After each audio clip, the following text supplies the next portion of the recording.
شیخ یہ بتائیے گا کہ جو حافظ زبیر علی زئی رحمہ اللہ تھے وہ شروع سے اہل حدیث تھے یا بعد میں ہوئے؟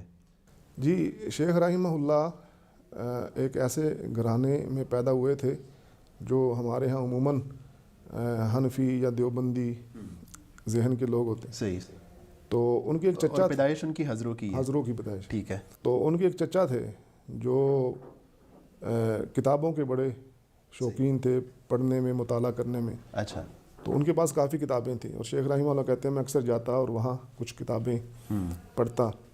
تو ایک بار انہوں نے مجھے کتاب دی صحیح بخاری، اس کی پہلی جلد. تو کہتے ہیں کہ آپ پڑھ لو لیکن اس پر عمل نہیں کرنا. صحیح. تو کہتے ہیں میں نے ترجمے والی دی. صحیح. وہ کتاب شیخ صاحب نے بڑی سنبھال کے رکھی. اچھا. کہ اور لوگوں کو دکھاتے بھی تھے کہ یہ وہ کتاب ہے جو میری چچا کی تھی اور انہوں نے مجھے دی، اور یہ کتاب پڑھ کے میں اہل حدیث ہو گیا. اچھا. اور اس کی وجہ یہ تھی کہ جو احادیث وہ وہاں سے پڑھتے تھے تو اس کے مطابق وہ عمل کرنے کی کوشش کرتے تھے. صحیح. اس سے پہلے باقاعدہ وہاں پہ پورے حضروں میں کوئی اہل حدیث مسجد نہیں تھی. اچھا. یعنی اسی مسجد کو جو شیخ رحمہ اللہ کے والد نے بنائی تھی، شیخ رحمہ اللہ نے اپنی محنت اور محبت سے اپنے والد صاحب کا ذہن بنایا. انہوں نے یہ اہل حدیث کے نام کر دی اور وہاں پہ شیخ رحمہ اللہ نے اپنی دعوت کا اس کو مرکز بنایا اور پھر مدرسہ بھی بنایا. بہت بڑی لائبریری بنائی. ٹھیک ہے. اچھا، جب شیخ اہل حدیث ہو گئے تو گھر والوں کا رویہ کیا تھا؟ میں نے سنا ہے کہ وہ ایک دفعہ انہوں نے شاید انبن ہو گئی تھی گھر والوں کے ساتھ. نہیں، وہ اس وجہ سے نہیں ہوئی تھی، وہ الیکشن کی وجہ سے ہوئی. اصل میں شیخ رحمہ اللہ کے جو والد تھے وہ جماعت اسلامی سے تعلق رکھتے تھے. اچھا. تو آپ کو پتہ ہے جماعت اسلامی والے ہر طرح کے لوگوں کو قبول کر لیتے ہیں. تو شیخ رحمہ اللہ کو اس اعتبار سے تو اتنی دقت کا سامنا نہیں کرنا پڑا. نہیں کرنا پڑا. البتہ جب ان کے والد صاحب قاضی حسین احمد کے دور میں الیکشن میں کھڑے ہوئے، صحیح ہے، تو اس وقت شیخ رحمہ اللہ نے کہا کہ میں تو اس جمہوریت کو نہیں مانتا، میں ووٹ نہیں ڈالوں گا. تو پھر وہ ان بن ہو گئی اور اس وجہ سے کچھ عرصہ ناراضی رہی. تو انہوں نے یعنی اپنے والد کو ووٹ نہیں دیا تھا؟ نہیں دیا. شیخ صاحب کسی کو بھی نہیں دیتے تھے. ہاں جی. صحیح. اچھا شیخ، یہ بتائیے کہ شیخ اپنے آخری سال میں ادھر گجرانوالہ میں آ گئے تھے. جی. اور ان کو مطلب وہاں پہ داخلہ دینے سے مولانا عبداللہ رحمہ اللہ نے انکار کر دیا تھا. اس کے بارے میں کچھ بتائیں کہ پھر کیسے داخلہ ہوا تھا؟ اچھا، اس میں کچھ تھوڑا سا پس منظر بھی میں واضح کرنا چاہتا ہوں کیونکہ بعض لوگوں کو تھوڑے سے شکوک و شبہات ہو جاتے ہیں.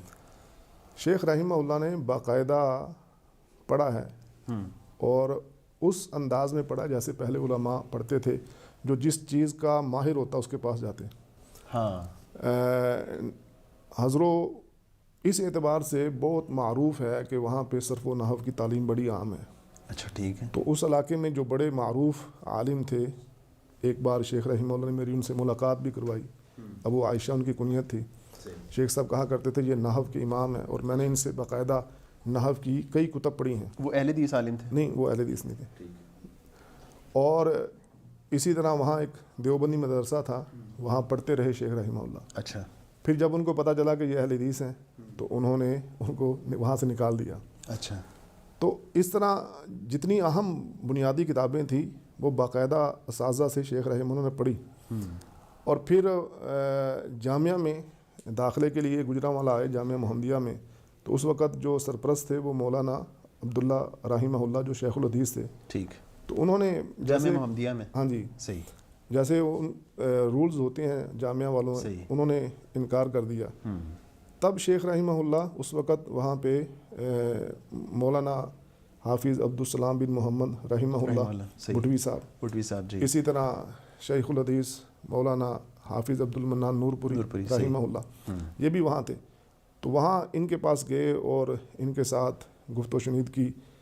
تو ان دونوں نے شیخ عبداللہ رحمہ اللہ کو مجبور کیا کہ اس طالب علم کو داخلہ دیا جائے. اچھا. تو وہ پہلے جانتے تھے یا کیسے پھر انہوں نے؟ پہلے باقاعدہ نہیں جانتے تھے. اچھا. لیکن وہ جو آپس میں ان کی ملاقات ہوئی، گفتگو ہوئی، اس سے انہوں نے اندازہ لگایا کہ اس بچے کو داخلہ ملنا چاہیے. اور پھر ہمارے شیخ رحمہ اللہ نے اپنے ان دونوں استاذوں کی لاج رکھی، پورا جامعہ ٹاپ کیا.